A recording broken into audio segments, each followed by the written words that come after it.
In today's video, we're going to be talking about how to improve, fix, and make the factory flies that you buy in any fly shop fish better and last longer.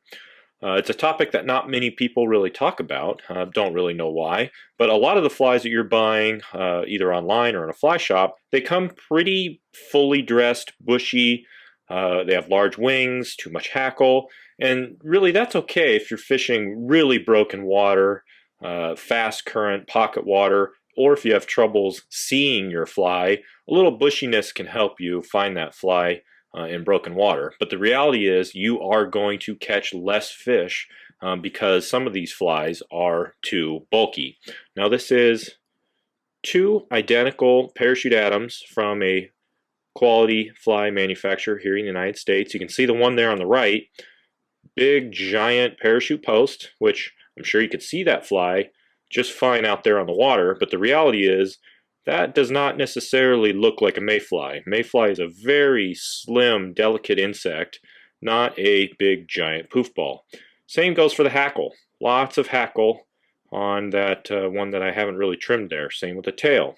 Look how bulky that tail is. Now if you've ever seen a picture of a mayfly, it has two very thin little tails. That's not to say that several fibers on a tail aren't just fine. Parachute atoms, that's how they're tied, and they fish very well.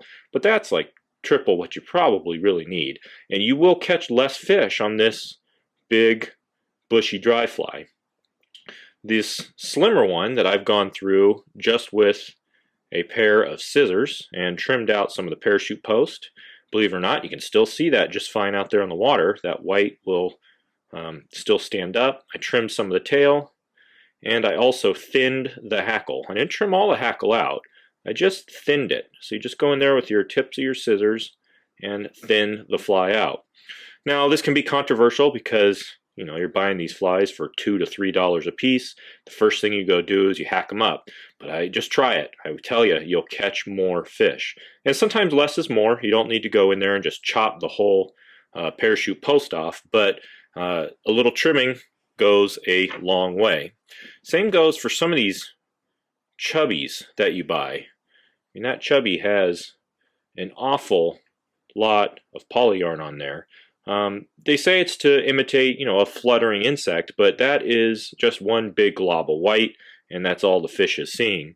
So all I just go in there and do is I just come in and just start trimming some of that poly out of there.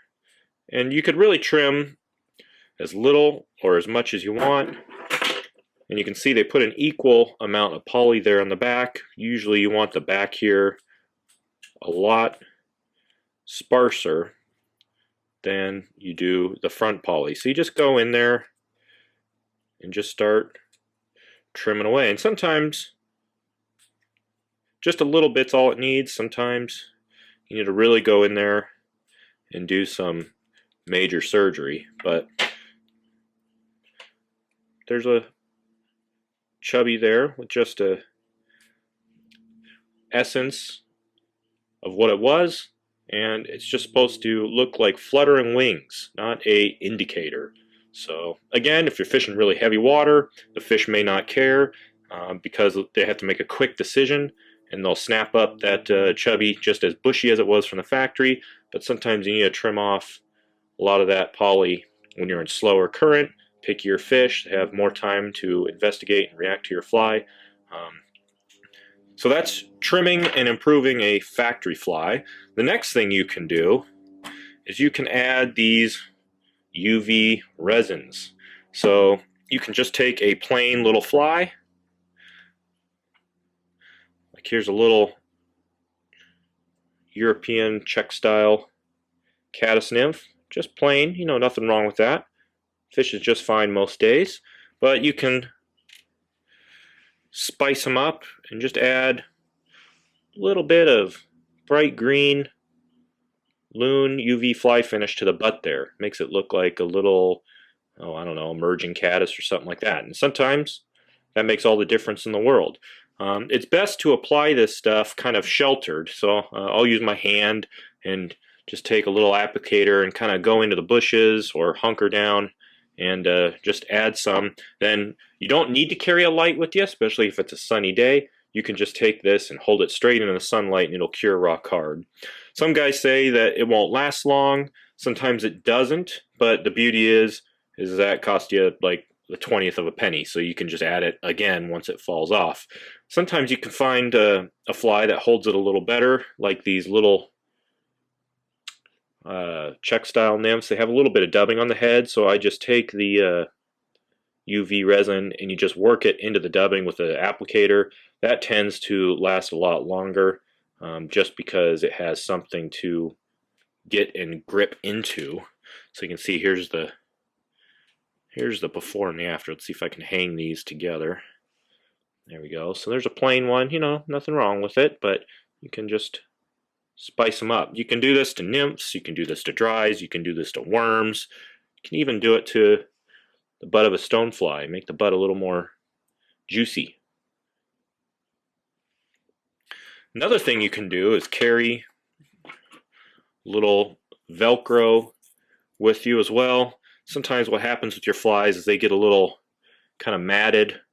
You can take your Velcro strip here and really fluff up wings, fluff up hackle, and basically breathe a lot more life into a fly that was all matted down with gink or a quell or something like that. You can kind of revive them. And then sometimes you get a fly that's just seen better days, especially these little bullet head rogue stones. Once a fish, especially a brown trout, gets a hold of it, you can see there their teeth start to nick some of the deer hair, and then they just start to fall apart. Don't give up on them. That's why you can carry some super glue, and all I do is just take this little brush on, and with super glue, generally speaking, less is more. So you can just take it, add it to that entire head, you know, wait 30 seconds, 60 seconds, and basically you've just sealed in the head of that fly and given it kind of a new lease on life. You know, you're going to catch several more fish with that. Also, same trick will work if your thread is starting to come unwound. You can just basically pinch the thread down, hold it taut with your little finger, add super glue. There you go, you saved a fly. Now, even though this one still looks a little ratty, I essentially just encapsulated it with super glue. Still fishes. Don't give up on flies like this. Once you start actually losing material, like if his wing's gone, legs are gone, everything's gone, well, then it's time to give up. But if you just have some ratty materials, something coming unraveled, carry some super glue with you.